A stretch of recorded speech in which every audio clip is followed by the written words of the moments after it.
Hello student, welcome to you all in our new school, Daffodil Public School. I am your biology teacher, Mrs. शीतल मिश्रा और हम अपनी biology continue करेंगे बेटा। और लेकिन आज का जो सेगमेंट रहेगा हमारा वो टोटली फोकस रहेगा कि हमारे 11th बायो में क्या सिलेबस का पैटर्न रहेगा, किस यूनिट की कितनी वेटेज है। तो पहले हम अपना लेक्चर स्टार्ट करने से पहले इंट्रोडक्टरी सेशन ले लेते हैं बेटा regarding the weightage of every unit, कैसे टॉपिक्स डिवाइडेड किए हैं सीबीएसई ने इसके अंदर। और मोस्ट इम्पॉर्टेंट यदि मैं आपको थोड़ा सा गाइड करूं तो आपकी 11th की जो वेटेज होती है बेटा निट में या अदर कॉम्पिटिटिव एग्जाम में वो ज़्यादा होती है as compare to your 12th board class. Clear? 60-40 ratio रहता है बेटा। 60% come from 11th standard and 40% from 12th standard. तो डेफिनेटली आपको और मुझे हम सबको मिलके मतलब 11th को अच्छे से प्रिपेयर करना पड़ेगा ताकि हम फर्स्ट अटेम्प्ट में ही कोई ना कोई कॉम्पिटिटिव एग्जाम क्रैक कर सके। तो आज का जो हमारा सेशन है बेटा वो टोटली फोकस्ड है कि आपकी टोटल कितनी यूनिट है। तो यदि मैं सिंपली कहूँ तो आपकी 11th में भी 5 यूनिट है बायो की, 12th में भी 5 यूनिट है। कुछ बच्चों ने बुक परचेज कर ली होंगी तो डेफिनेटली उनको पता भी चल गया होगा। तो आज देखते हैं बेटा आपकी कौन कौन सी यूनिट है और उनकी क्या वेटेज है। तो आप देख लें टोटल हमारी जो 11th का करिकुलम है बायोलॉजी का उसमें टोटल 5 यूनिट है। तो first unit is diversity of living organism. Name से क्लियर हो रहा है बेटा डाइवर्सिटी लिविंग ऑर्गेनिज्म।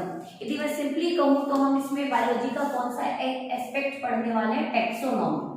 हम इसमें कौन सी बायोलॉजी की ब्रांच पढ़ने वाले हैं? टैक्सोनॉमी। अब आप कहेंगे कि what do you mean by taxonomy?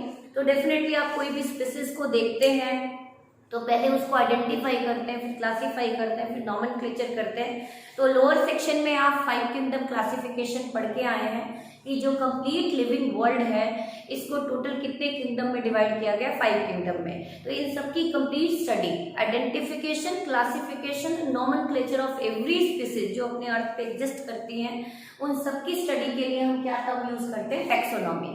तो इस यूनिट में बेटा टोटल आपके कितने चैप्टर्स हैं? 4 चैप्टर्स हैं और इसकी वेटेज रहेगी बेटा आपकी 15 मार्क्स। मतलब इस यूनिट में आपकी टोटल कितने चैप्टर्स हमने बताए? 4 चैप्टर्स है।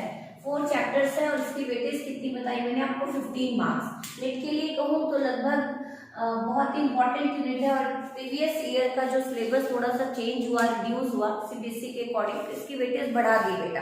पहले इस यूनिट की वेटेज जस्ट 10 मार्क थी। तो कुछ पुराना सिलेबस यदि आप देखेंगे तो इसकी वेटेज जस्ट 10 है, लेकिन अब फिलहाल रिवाइज सिलेबस के अकॉर्डिंग इसकी वेटेज 15 मार्क की है।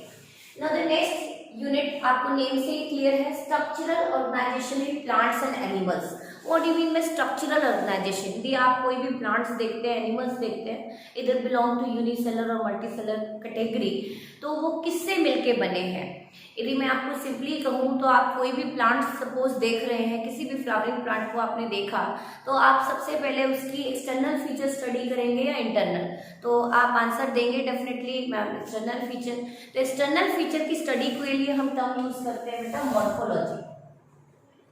Morphology means it is the branch of biology which deals with external features of plants, animals की क्या external features हैं, किस तरह की मॉडिफिकेशन है। जैसे आप बहुत सारे प्लांट्स देखते हो तो उनके रूट्स कैसे हैं, स्टेम कैसी है, लीफ मॉडिफिकेशन कैसी है, फ्लावर्स किस टाइप के अरेंज है फ्लोरल एक्सिस पे, किस तरह का फ्लोरल डायग्राम बनेगा उनका, किस तरह के फ्रूट्स एंड सीड्स की फॉर्मेशन होती है, एवरी एस्पेक्ट। तो मॉर्फोलॉजी में हम प्लांट के कौन से एस्पेक्ट को पढ़ने वाले हैं?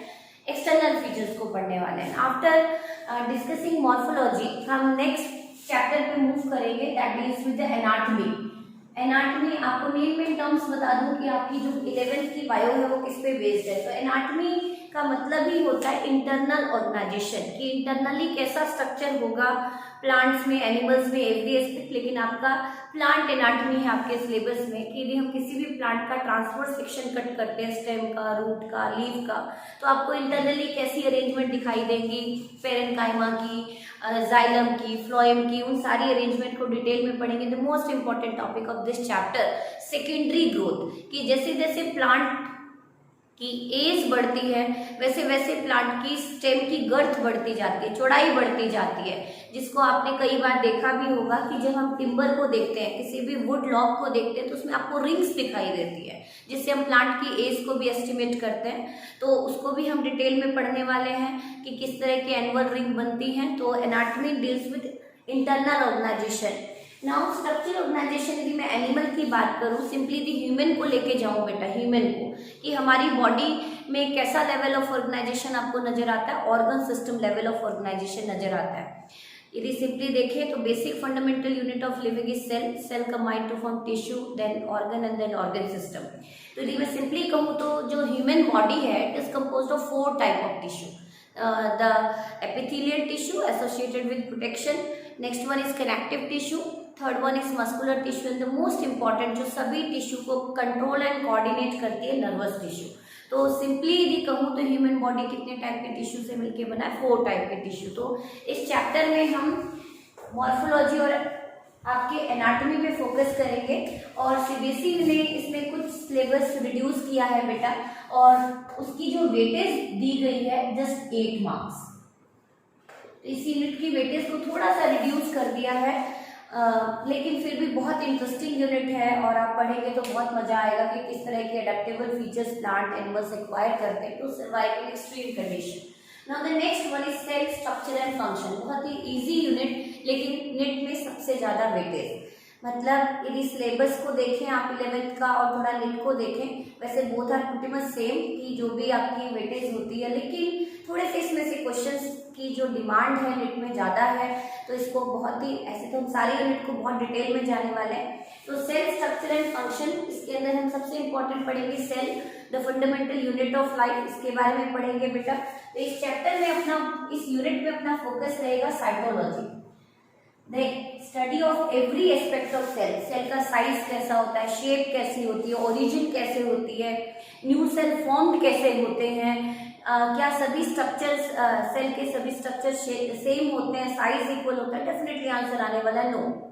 जैसे कि मैं न्यूरॉन और आरबीसी को कंपेयर करूं तो both belong to cell category, both having ploidy two and diploid cell है, लेकिन दोनों के फंक्शन अलग है, दोनों के स्ट्रक्चर अलग है, दोनों का डायमीटर अलग है। तो cytology is the branch of biology who deal the every aspect of study of cell. Cell की कैसी ओरिजिन है, कैसा स्ट्रक्चर है, ऑर्गेनल्स कैसे हैं, फंक्शंस कैसे परफॉर्म करते हैं, उसके बारे में पढ़ेंगे बेटा। फिर हम इसके अंदर पढ़ने वाले cell division and cell cycle. ये हम थोड़ा सा कह सकते हैं कि आपके नेट एस्पिरेंट के लिए मोस्ट इंपॉर्टेंट चैप्टर, हर साल 4 क्वेश्चन आते ही आते हैं आपके नेट के लिए। तो cell division and cell cycle में हम पढ़ने वाले हैं माइटोसिस एंड मियोसिस के बारे में, कि कैसे सेल डिवाइड करते हैं, how parent cell divide to form 2 daughter cell, the daughter cell having ploidy exactly similar to parent cell, then the division is mitosis, और कई बार ये अलग भी हो सकता है, then we use term meiosis। तो cell division and cell cycle, इसकी इंपॉर्टेंस क्या है, इसके बारे में डिटेल में पढ़ेंगे। And most important another chapter biomolecule, बहुत ही टिपिकल चैप्टर कह सकते हैं, बहुत ही इंटरेस्टिंग चैप्टर कह सकते हैं, जो आपकी केमिस्ट्री में भी +2 में है। और यदि मैं थोड़ा सा आपको बेसिक बताऊं तो बायोमोलिक्यूल कहीं ना कहीं हर चैप्टर से कोरिलेट करता है बेटा। मतलब इवन आपकी जेनेटिक्स है, बायोकेमिस्ट्री है, every subject based over biomolecule. तो बहुत ही इम्पॉर्टेंट कह सकते हो। हायर क्लास, हायर मतलब graduation, post graduation, even PG exam, NET UG exam दे रहे हैं, नेट पीजी एग्जाम दे रहे हैं आप, उन सब में भी सबसे इम्पॉर्टेंट चैप्टर मैं कहूँगी बायोमोलिक्यूल। और इस यूनिट की वेटेज है बेटा 15 मार्क्स। तो इसके अंदर आपने कितने चैप्टर्स देखे, इसमें भी हमने 3 चैप्टर्स देखे बेटा। सेल यूनिट 3 में भी आपने कितने चैप्टर्स देखे, 3 चैप्टर्स। यूनिट 2 में भी आपने कितने चैप्टर देखे, 2 चैप्टर्स। तो आप देख रहे, सॉरी 3 चैप्टर्स। तो आपने देखा यूनिट 1 में 4 चैप्टर है, यूनिट 2 में आपके 3 चैप्टर्स हैं, वेटेज 8 मार्क है। यूनिट 3 में आपके 3 चैप्टर्स हैं, वेटेज कितनी है बेटा 15 मार्क्स। तो कहीं ना कहीं जो आपका सिलेबस का डिवीजन है, क्लास की डिवीजन है, वो वेटेज के अकॉर्डिंग भी डिसाइडेड है। Now come over plant physiology. अब आप कहेंगे कि फिजियोलॉजी क्या होती है। यदि मैं सिंपली कहूँ तो कोई भी प्लांट है, कोई भी एनिमल है, कोई भी लिविंग ऑर्गेनिज्म है, प्लांट, एनिमल, बैक्टीरिया, जो भी लिविंग है इस अर्थ पे, वो सरवाइव करने के लिए उसकी बॉडी में कौन कौन सी प्रोसेस होती है, उन सभी की स्टडी क्या कहलाती है बेटा? फिजियोलॉजी। तो यहाँ पे आपने नेम में ही देखा प्लांट फिजियोलॉजी। इसके अंदर हम क्या पढ़ने वाले हैं कि प्लांट, एक प्लांट, आपने पौधा आप देख रहे हो, प्लांट को देख रहे हो, तो सर्वाइव करने के लिए क्या क्या करेगा? तो डेफिनेटली वो फोटोसिंथेसिस करेगा और वो अपने एसेंस ऑफ सैप करेगा, वाटर एंड मिनरल एब्जॉर्ब करेगा, फूड की ट्रांसलोकेशन कराएगा, तो उसके अंदर वाटर की मूवमेंट, मिनरल की मूवमेंट, फूड की मूवमेंट आपको दिखाई देंगी और फोटोसिंथेसिस तो डेफिनेटली करने ही वाला है। इसके अलावा कोई भी लिविंग ऑर्गेनिज्म सर्वाइव करने के लिए उसको क्या चाहिए बेटा? एनर्जी चाहिए। तो एनर्जी वो किस प्रोसेस से लिबरेट करता है? रेस्पिरेशन से। क्लियर है पॉइंट? तो रेस्पिरेशन चलेगी, मेटाबॉलिज्म चलेगी, किसी भी metabolism is the defining property of living organism. जो भी इंटरनल रिएक्शंस होती हैं किसी की भी बॉडी में, उन सबको हम किस कैटेगरी में डाल देते हैं? मेटाबॉलिज्म में डाल देते हैं। तो प्लांट फिजियोलॉजी में टोटल कितने चैप्टर्स हैं आपके? 5 चैप्टर्स हैं। How many chapters? 5 चैप्टर्स। और इसके अंदर हम क्या क्या पढ़ने वाले हैं? सबसे इंपॉर्टेंट तो हम प्लांट के अंदर मूवमेंट पढ़ने वाले हैं कि कैसे वाटर मिनरल की ट्रांसपोर्टेशन होती है, कैसे फूड की ट्रांसलोकेशन होती है, plant water relation complete detail में पढ़ेंगे। फिर हम फोटोसिंथेसिस पढ़ेंगे, रेस्पिरेशन पढ़ेंगे एंड मोस्ट इंपॉर्टेंट कि plant growth, develop and differentiate होते हैं। तो प्लांट के अंदर नर्वस सिस्टम तो नहीं होता, तो वो ग्रोथ, डेवलपमेंट, डिफरेंशिएशन के लिए कौन सी चीजें रिस्पॉन्सिबल है? जैसे आपने लोअर क्लास में पढ़ा है short day plant, long day plant, कि कुछ खरीफ क्रॉप होती है, कुछ रबी क्रॉप होती है, तो वो पर्टिकुलर सीजन में ही फ्लावरिंग शो करती है। तो ये फ्लावरिंग क्यों हो रही है, प्लांट के अंदर मूवमेंट क्यों हो रही है toward the direction of light, और रूट की मूवमेंट टुवर्ड ग्रेविटी क्यों हो रही है, ये सारी जो प्रोसेस है, इंटरनल प्रोसेसेस हैं, इन सबको कौन रेगुलेट करते हैं? हॉर्मोन्स। तो डेफिनेटली इसके अंदर हम पढ़ने वाले हैं PGR, plant growth regulator. Regulator में भी positive, stimulatory and sometimes some PGR inhibitory, जो ग्रोथ को रिटार्ड भी करते हैं, उसके बारे में पढ़ेंगे बेटा। तो ये था अपना प्लांट फिजियोलॉजी, जिसमें हम 5 चैप्टर्स कवर करेंगे 1 by 1, और इसकी भी वेटेज कितनी है बेटा? 15 marks. And the most interesting unit आपको लगने वाली है पूरी 11th में, ह्यूमन फिजियोलॉजी, क्योंकि कहीं ना कहीं ये अपनी बॉडी से कनेक्ट करती है कि कैसी प्रोसेस चलने वाली है। तो ह्यूमन फिजियोलॉजी को यदि मैं सिंपली कहूँ तो अगेन हम सर्वाइव करने के लिए हमारी बॉडी में क्या क्या प्रोसेस चल रही है। जैसे आपने खाना खाया तो डाइजेशन चल रही है, आप इनहेल एक्सहेल कर रहे हो तो ब्रीदिंग चल रही है, आपकी बॉडी में न्यूट्रिएंट को सप्लाई कराना है, गैसेस को सप्लाई कराना, हार्मोन्स की सप्लाई करानी है, एक्सक्रीटरी वेस्ट को किडनी तक भेजना है फिल्ट्रेशन के लिए, यूरिया को रिमूव कराना है अपनी बॉडी से। ये जो ट्रांसपोर्टेशन वाली बात करें तो कौन करता है? तो डेफिनेटली आंसर आने वाला है ब्लड करता है। तो हम बॉडी फ्लूइड एंड सर्कुलेशन पढ़ेंगे, कैसे हमारा हार्ट फंक्शन करता है, कैसे साइकिल ऑपरेट होती है, ईसीजी को हम कैसे इंटरप्रेट करें, कैसे हम कार्डिक डिसऑर्डर को डायग्नोज करें, उन सब के बारे में पढ़ेंगे। हर टाइप के डिसऑर्डर्स के बारे में पढ़ेंगे कि हर सिस्टम के साथ कैसे कैसे डिसऑर्डर एसोसिएटेड है। तो कहीं ना कहीं आप इस चैप्टर में अपने को कोरिलेट करने वाले हो। फिर हम इसमें पढ़ेंगे बेटा एक्सक्रीशन एंड ऑस्मो रेगुलेशन, कि यदि हमने खाया है, ट्रांसपोर्ट किया है, मेटाबॉलिज्म चली है, तो कुछ ना कुछ वेस्ट बना है, लाइक क्रीटाइन, यूरिया, यूरिक एसिड, तो इन सब की रिमूवल में डेफिनेटली कौन हेल्प करती है? आपकी किडनी हेल्प करती है। रीनल सिस्टम के बारे में पढ़ेंगे हम। इसके बाद कि बॉडी में जो मूवमेंट एंड लोकोमोशन हो रही है बेटा, इसको कौन कंट्रोल कर रहा है, या मूवमेंट के लिए कौन सा पार्ट रिस्पॉन्सिबल है लोकोमोशन के लिए? तो मस्कुलर एंड स्केलेटल सिस्टम, जो अपनी बॉडी को फ्रेम देता है। मूवमेंट एंड लोकोमोशन में कौन हेल्प करती है? मसल्स।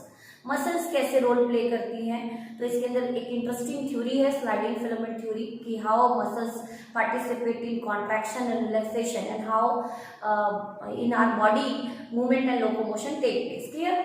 एंड अब यहाँ तक आपको कुछ ग्राउंड फिगर क्रिएट हो गया होगा। तो अब आपने कहा कि ये सारे सिस्टम अपनी बॉडी में कोऑर्डिनेटेड मैनर में वर्क कर रहे हैं, तो इनकी कोऑर्डिनेशन को एस्टेब्लिश कौन करता है? सपोज आप भाग रहे हैं तो आपका ब्रीदिंग रेट भी बढ़ गया, सर्कुलेटरी सिस्टम भी बहुत तेजी से पंप कर रही है, मस्कुलर सिस्टम की एक्टिविटी भी बढ़ गई, तो इनको रेगुलेट किसने किया कोऑर्डिनेटेड मैनर में? तो आंसर आने वाला है न्यूरल कंट्रोल एंड कोऑर्डिनेशन, कि हमारे बॉडी के सब सिस्टम में कोऑर्डिनेशन एंड कंट्रोलिंग का वर्क कौन करती है? Brain and spinal code, central nervous system. बहुत टिपिकल चैप्टर है, बहुत ही इंटरेस्टिंग चैप्टर है। और जहाँ पे नर्वस सिस्टम की रीच नहीं होती तो छोटी छोटी जो मेटाबॉलिक प्रोसेस है, अदर प्रोसेसेस है, उसको कौन रेगुलेट करती है? Chemical control and coordination.